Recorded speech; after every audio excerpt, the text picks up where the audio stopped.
That's on GSFC. But US President Donald Trump, in an executive order signed on Monday, paused enforcement of a federal law, Foreign Corrupt Practices Act, the FCPA. Somit joins us to tell us more about this. Somit.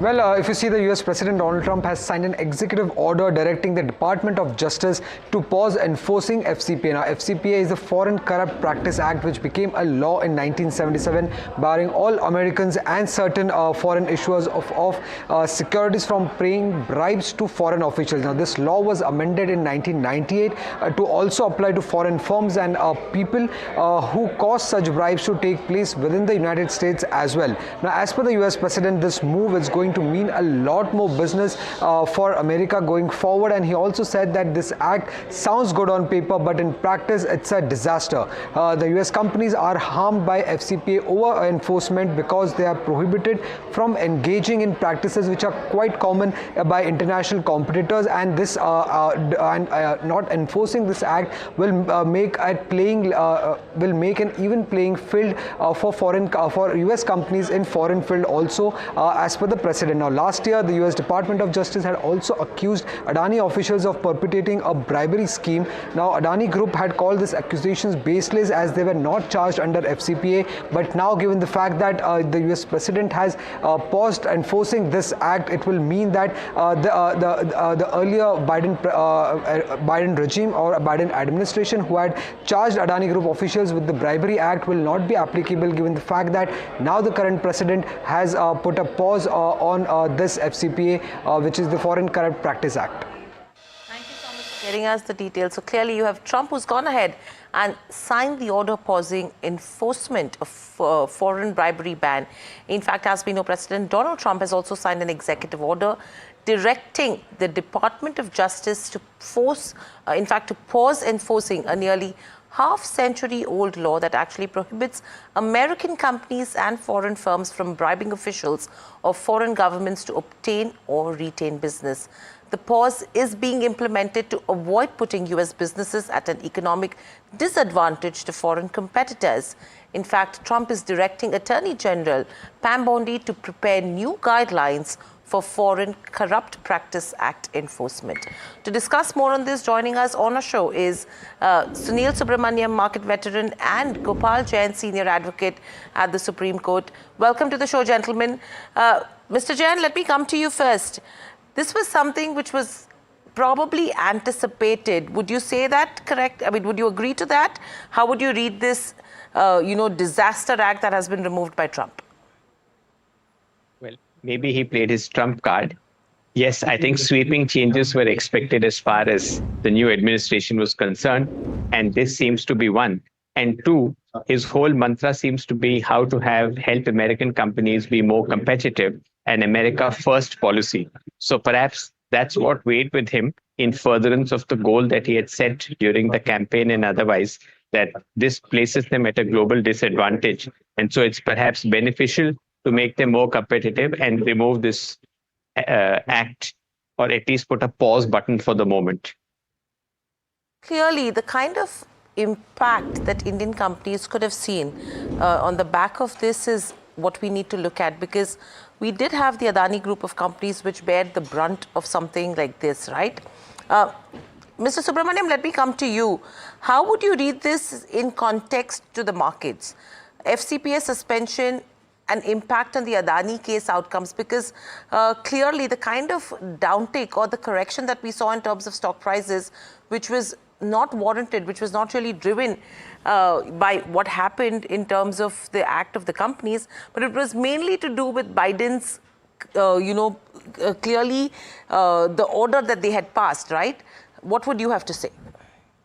I would say that this clearly indicates that for Trump, more than being the president of the United States, he is acting like the chief business officer of the United States, right? So obviously in every decision, even if you look at it from the Trump tariff perspective, he has used the tariff to extract concessions for American businesses, to make America great again, American businesses great again.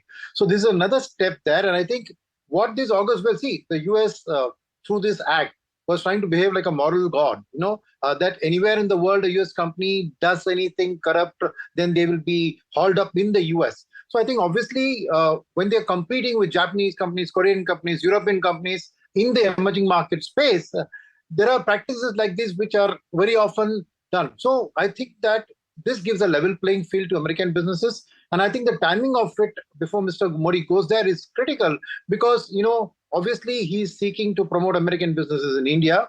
And locally, there are adjustments to be made. Now, obviously, this clears the path for more American businesses to operate in international economies and including in India. So I think the relevance in terms of timing is also very important. Then second, that it's also very clear that Trump is not going around doing soft power, right? He's not pussyfooting around it. He's there. He says, I will suspend this law. He's willing to use his executive powers to do that. So it clearly shows that he's a man of action. Now, some may like it, some may not like it. But at least you get the clarity that he's very firm on what he believes. He'll go and practice. So he's, in that sense, he's a WYSIWYG. What you see is what you get. So to that extent, for the markets, right, this has been a big boost because every American company operating in India, they would always be thinking, no, somewhere some of their partners, right, they engage with subcontractors. Some subcontractor pays a bribe somewhere, that company will be hauled. Was an overhang which was probably a deterrent to American businesses going and competing in international spaces, including in India, and this will free up that. And I think the Modi-Trump discussions in terms of, obviously there's going to be give and take, that America is going to try sell military energy to India, and India is obviously going to try to enhance and avoid a very severe tariff. So I think this sets the base well. The markets should welcome this kind of a clarity. And specifically, I cannot comment on the Adani stocks itself specifically, but obviously any companies in India, which thanks to their linkages, either by raising securities in the US market or dealing in partnership with US companies, was under the purview of this law, will get a relief in the sense that such things will no longer be overhang on them as from a business practice perspective. Because, you mentioned about the Adani group of companies as well. And since this time and since the announcement has come in, you're seeing that positive reaction come in on the counters as well. Adani Enterprises, which saw strong moves, Power, Green Energy, Total, AC, you name the companies, all of them trading in the positive in today's session. So clearly, the question is about how big an overhang was this. Mr. Jain, let me come to you, taking this point from Mr. Subramaniam into consideration, that acts like these do become an overhang for the Adani group of companies as well, which now seems they are taken over. But now you're talking about, Pam Bondi, who will be probably issuing revised FCPA enforcement guidelines. Taking this entire scenario into consideration, how are you reading it in terms of the revision that will come through? You plus have the Modi government meet President Trump as well soon. So do you think all of this will be weaved in? Yes, I think it's like a big package. Everything will get weaved in. And I think the key focus obviously seems to be to give a fillip to American businesses and remove this overhang which has been there. So it's sent a positive sentiment. And I think in line with the new ethos and thinking, the revised guidelines will reflect that. So I think it will be a significant change from the existing framework and structure to the proposed new framework, structure, or guidelines that they will come up with. And I think, like we say in India, perhaps this is another facet of ease of business is what they have. And it will probably generate a lot more business in America. And two, the timing of the meeting of the two leaders is important. It will give them a chance to discuss a lot more without some of the thorny or tricky or prickly issues bothering them. So I think it also, in that sense, paves the way for much more constructive dialogue on the way forward for the two countries. Right. And Mr. Chen, do you think this will overall, remove this overhang on the Adani group of companies as well on an end-to-end basis?